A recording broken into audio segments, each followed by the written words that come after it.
بسم اللہ الرحمن الرحیم الحمد للہ رب العالمین والصلاة والسلام علی سید الرسل وخاتم النبیین محمد وعلی آلہ وصحبہ اجمعین اما بعد فقال الله تبارك وتعالى في كلامه المجيد أعوذ بالله من الشيطان الرجيم وما كان لمؤمن ولا مؤمنة إذا قضى الله ورسوله أمرا کسی مومن مرد اور مومن عورت کے لیے یہ جائز نہیں کہ جب اللہ اور اس کا رسول ایک کام کا فیصلہ کر دیں ان یکون لہم الخیرۃ من امرہم، پھر ان کے پاس ان کے معاملے میں کوئی اختیار باقی نہیں رہتا۔ ومن یعص اللہ ورسولہ فقد ضل ضلالا مبینا، اور جو کوئی اللہ اور اس کے رسول کی نافرمانی کرے وہ ظاہر گمراہی میں جا پڑا۔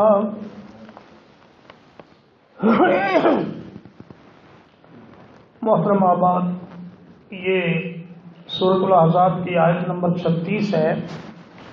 اللہ رب العزت یہ فرما رہے ہیں جب اللہ کے رسول اپنے اللہ سے کے حکم سے کوئی ایک فیصلہ کریں تو کسی مومن مرد اور عورت کو اس فیصلے کے خلاف کرنے کا اختیار نہیں۔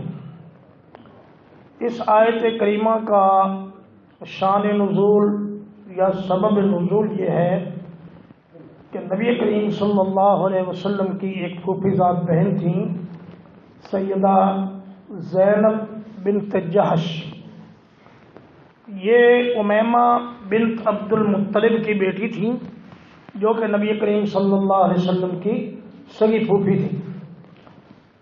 تو آپ نے ان کے بارے میں یہ فیصلہ فرمایا کہ ان کا نکاح زید بن حارثہ سے کیا جائے گا جو رسول اللہ صلی اللہ علیہ وسلم کے آزاد کردہ غلام تھے۔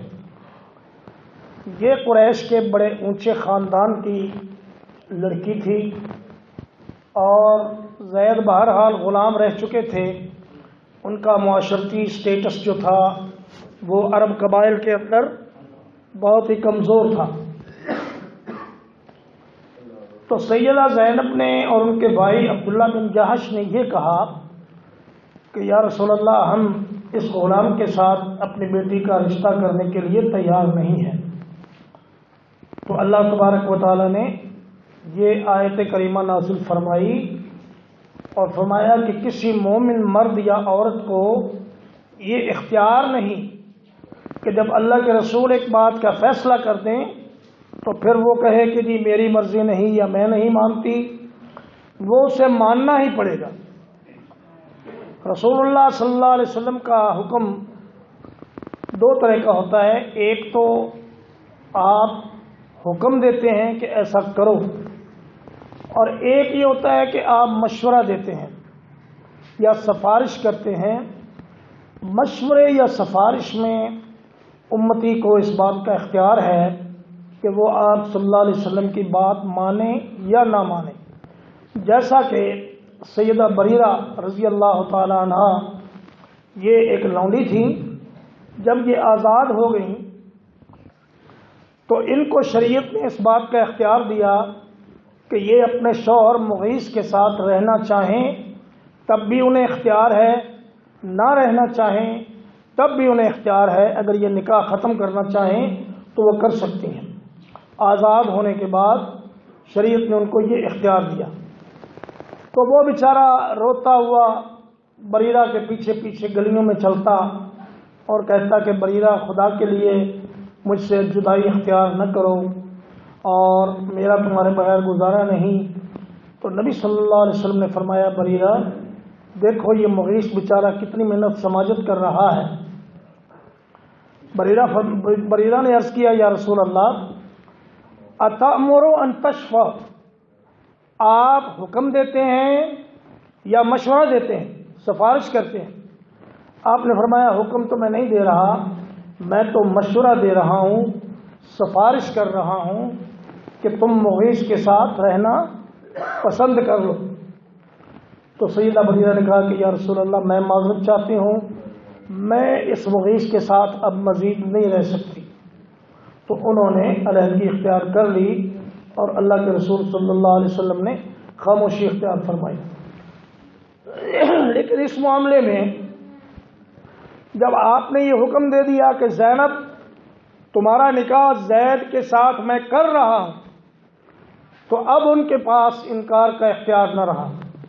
جب یہ آیت کریمہ نازل ہوئی اور انہوں نے سنی تو ان کا بھائی بھی اور یہ بھی فوراً ہی اللہ کے رسول صلی اللہ علیہ وسلم کی خدمت میں حاضر ہوئے اور عرض کیا یا رسول اللہ ہم اللہ کے اور آپ کے حکم کے سامنے سر تسلیم خم ہیں اور ہم مانتے ہیں آپ جو بھی حکم کریں گے ہم بجا لائیں گے۔ اسی طرح ایک صحابی تھا جلیبیب، کالے رنگ کا سیاہ حبشی یا سوڈانی آدمی تھا جس کے موٹے ہونٹ تھے اور کالا رنگ تھا اور کوئی خاندان قبیلہ کنبہ بھی نہیں تھا۔ ان سے ایک دن رسول اللہ صلی اللہ علیہ وسلم نے فرمایا جلیبیب شادی کے بارے میں کیا خیال ہے؟ عرض کی یا رسول اللہ مجھے کون دے گا؟ فرمایا تیری شادی ہم کریں گے۔ فرمایا جاؤ انصار کے فلاں گھر میں چلے جاؤ، ان کا دروازہ کھٹکھٹا کر ان کو سلام کہنا اور کہنا کہ اللہ کے رسول صلی اللہ علیہ وسلم تمہیں یہ حکم دیتے ہیں کہ اپنی بیٹی کا نکاح مجھ سے کر دو۔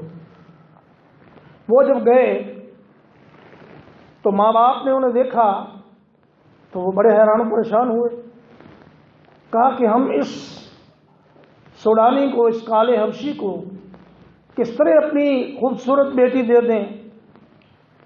تو جب واپس کرنے لگے تو بیٹی جو پردے کی اوٹ سے جو گفتگو سن رہی تھی اس نے کہا کہ اے ابا جان، اے امی جان، اتریدون ان تردوا رسول اللہ صلی اللہ علیہ وسلم، کیا تم یہ ارادہ رکھتے ہو کہ اللہ کے رسول صلی اللہ علیہ وسلم کے بھیجے ہوئے پیغامبر کو واپس کر دو؟ کہا تم مجھے اللہ اور اس کے رسول کے حوالے کر دو، اللہ کی قسم وہ مجھے کبھی ضائع نہیں ہونے دیں گے، مجھے یہ آدمی بطور شوہر قبول ہے اور میں اس کے لیے شادی کے لیے اس کے ساتھ تیار ہوں۔ تو اس پر اللہ کے نبی صلی اللہ علیہ وسلم نے یہ فرمایا، یہ قرآن مجید کی آیت پڑھی کہ کسی مومن مرد اور عورت کو یہ اختیار نہیں کہ جب اللہ اور اس کا رسول ایک فیصلہ کر دیں تو پھر وہ کہے کہ یوں نہیں اور یوں ہوگا۔ فرمایا پھر کوئی اختیار نہیں، بس جو فیصلہ ہو گیا وہ ماننا ہوگا۔ اسی طرح ام کلثوم بن عقبہ بن ابی معیط، یہ رسول اللہ صلی اللہ علیہ وسلم کا بدترین دشمن تھا، اور جب آپ مکہ مکرمہ میں نماز پڑھ رہے تھے تو آپ کی پشت پر اونٹ کی اوجھڑی لا کر رکھنے والا بھی یہی شخص تھا، یہ اور اس کے کچھ ساتھی۔ اب اللہ کا کرنا کہ اس کی بیٹی مسلمان ہو گئی اور صلح حدیبیہ کے بعد یہ ہجرت کر کے مدینہ منورہ تشریف لے آئی۔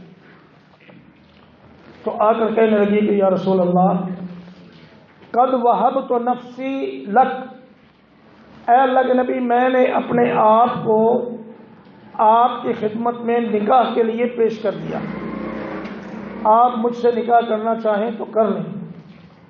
تو نبی کریم صلی اللہ علیہ وسلم نے فرمایا کہ تمہاری یہ پیشکش قبول ہے، لیکن اپنے لیے نہیں بلکہ زید بن حارثہ کے لیے۔ جب زید سے زینب نے شادی کے بعد پھر طلاق لے لی تو اس کے بعد پھر زید کا نکاح نبی کریم صلی اللہ علیہ وسلم نے اس ام کلثوم کے ساتھ کر دیا۔ تو وہ بہت اس کا بھائی اور یہ ام کلثوم حیران ہوئی کہ ہم تو کہہ رہے تھے جی کہ ہمارے ساتھ آپ شادی کریں، اور آپ کہہ رہے ہیں کہ میں اپنے اس غلام کے ساتھ کروں گا. تو فرمایا کہ وما كان لمؤمن ولا مؤمنة اذا قضى الله ورسوله امرا ان يكون لهم الخيرة من امرهم. کسی مومن کو یہ اختیار نہیں کہ اللہ کا رسول ایک فیصلہ کریں اور وہ کہے کہ یوں نہیں اور یوں کرتے. آج جو مغرب زدہ خواتین یہ کہہ رہی ہیں کہ میرا جسم میری مرضی، انہوں نے غالباً قرآن مجید کی یہ آیت پڑھی نہیں، اور اگر پڑھی ہے تو وہ اس پر عمل کرنا نہیں چاہتی، اس لیے کہ وہ تو غیروں کے ایجنٹ ہیں، انہیں قرآن سے اور آیات سے کیا لگے. لیکن ایک مسلمان خاتون کو یہ پتہ ہے کہ یہ جو میرا جسم ہے اس پر میری مرضی نہیں بلکہ اللہ اور اس کے رسول کی مرضی چلے گی. جو فیصلہ اللہ کے نبی فرما دیں گے اس جسم کے بارے میں اور اس ذات کے بارے میں اور اس شخصیت کے بارے میں وہ مجھے ماننا ہوگا، اور اگر نہیں مانے گی تو پھر اس کے لیے کیا ہے کہ وہ من یعص اللہ ورسولہ فقد ضل ضلالا مبینا. جو اللہ اور اس کے رسول کی نافرمانی کرے وہ شدید ترین گمراہی میں جا پڑا. اور فرمایا وَكُلُّ ضَلَالَةٍ فِي النَّارِ، اور ہر گمراہی انسان کو جہنم میں لے جاتی. تو جو کہے گا میرا جسم میری مرضی وہ سیدھا جہنم میں جائے گا، اور جو کہے گا میرا جسم میرے رب کی مرضی اور میرا جسم میرے رسول کی مرضی وہ راہ راست پہ رہے گا. اللہ تعالی ہم سب کو راہ راست پہ رکھے اور ہمیں ضلالت اور گمراہی سے بچا کے رکھے. اقول قولی ھذا واستغفر اللہ لی ولکم ولسائر المسلمین.